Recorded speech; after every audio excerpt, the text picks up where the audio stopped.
Well, I can't think of any better place to start our campaign for Texas than right here in El Paso.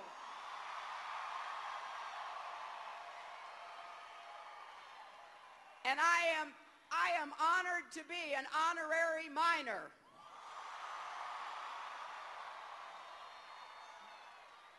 And we're going to sweep across Texas in the next 3 weeks, bringing our message about what we need in America, the kind of president that will be required on day one to be commander-in-chief, to turn the economy around. I'm tested, I'm ready, let's make it happen.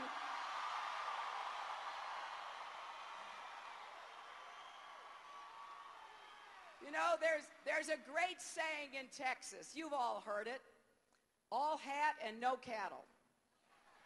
Well, after 7 years of George Bush, we need a lot less hat and a lot more cattle. Texas needs a president who actually understands what it's going to take to turn the economy around, to get us universal health care, to save hardworking Americans' homes from foreclosure at the abusive practices of the mortgage companies. We have a lot of work to do, and I know that El Paso understands that picking a president is one of the most important jobs we're going to do in this country in the next couple of weeks. When I think about Texas, I think about, as the congressman said, coming here 35 years ago. I was working for the Democratic National Committee, and I was going along the border registering voters. And we had the greatest time. I met some of the best friends I've ever had in my life.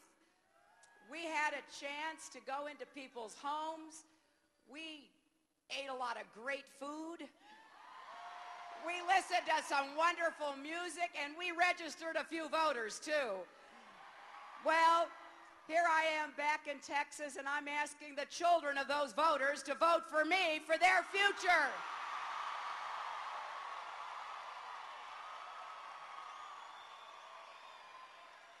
You know, some people, when they run for political office, they only think about the next election.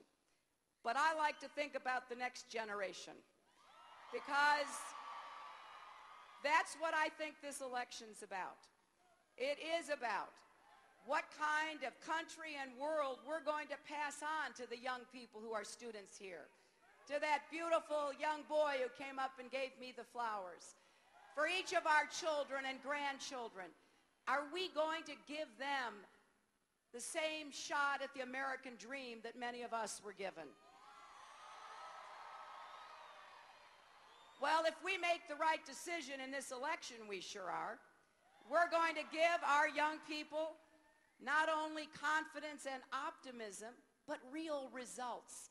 21st century solutions for what we need to do to fix our problems, meet our challenges, and seize our opportunities.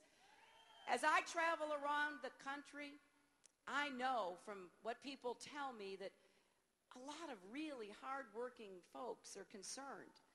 You know, they're working as hard as they can, but they don't feel like they're getting ahead. They're not getting the kind of health care and educational opportunities that they want for themselves and their children. I hear the mothers who tell me they don't know what they're going to do because they can't afford health care. And they have sick children, and the only place they have to turn to is the emergency room. I've been in the homes of families that are on the brink of losing the American dream because they got sucked into one of these subprime mortgages, and they can't afford to stay in their home. And they're looking for somebody to say, this was wrong, and we will help you. I meet the people who work hard every single day but can't pay their energy bills. They can't fill up their gas tank. They're looking for answers. And then I meet all of the people who want to solve the problems. the young people who are focused on a better future and want to make it happen. There isn't anything America can't do if we make up our minds to do it. Every one of us, every single one of us knows that tomorrow can be better than today. But it doesn't happen just by wishing it or hoping for it. It happens by working really, really hard to make it a reality, to give everybody a better chance. I see an America where everyone willing to work hard has a job with a rising income. And if you're willing to work full-time, you have wages that lift you out of poverty. I want to make sure every American who works full-time has a minimum wage of at least $9.50.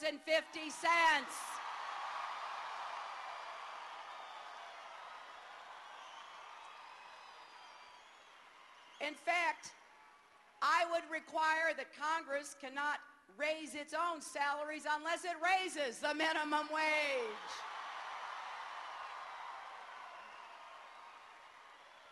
I see an America where health care is a moral right, not a privilege. Where every man, woman, and child has access to quality, affordable health care. We can do this. We can have a uniquely American solution. We already have a plan that we can make available to everyone. It's the plan that provides health care to members of Congress. And it works well for members of Congress and our staffs and federal employees. It has lots of choices. I want to make sure you have the same choices as your member of Congress does.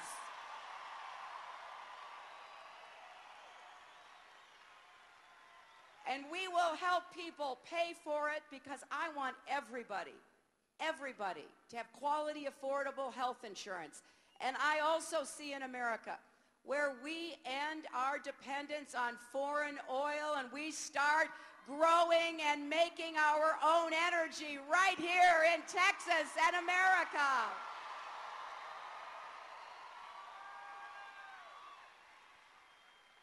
Aren't you tired of paying those exorbitant costs at the gas pump?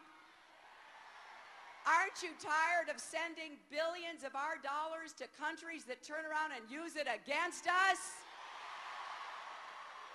Well, why don't we get smart and start creating our own energy? We have the sun, we have the wind, we can grow the products, we can turn what we have here in Texas into the energy of the future.